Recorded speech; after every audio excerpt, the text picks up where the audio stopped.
আজ বানাতে চলেছি আগেই কেন বলবো, দেখতে থাকো। প্রথমেই নিয়ে নিয়েছি বেশ কিছু ক্রচেট সুতো আমার পছন্দসই রঙের, এবং প্রতিটা রঙের সুতো থেকে অন্তত 10 থেকে 15 ফেত্তা করে ভাঁজ করে নিয়েছি।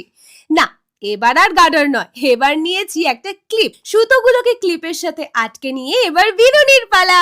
আচ্ছা, এদিকে বিনুনি হোক, ওদিকে আমরা একটু প্রকৃতি দর্শন করে আসি। তিন চুলের পেশক টি গার্ডেন থেকে দেখা যাচ্ছে সমগ্র তাকদা তিন চুলে।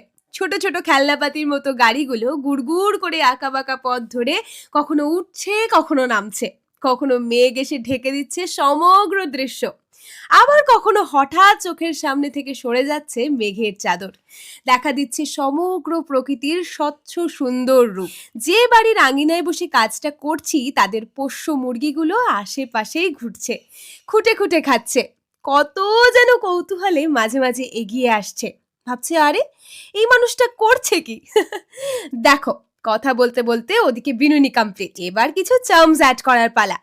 এই বহু ক্লিপটাতে বেশি নয়, একটা করে কড়ি ও একটা করে ঘুঙুরি লাগাবো, কারণ এটা দিয়ে আমি আমার খোপা সাজাবো। পড়ার সময় আমার মনে হয়েছিল যে আমার চুলের ভলিউম অনুযায়ী 10 থেকে 15 ফেত্তার পরিবর্তে 25 থেকে 30 ফেত্তা নিলে বেশি ভালো হতো।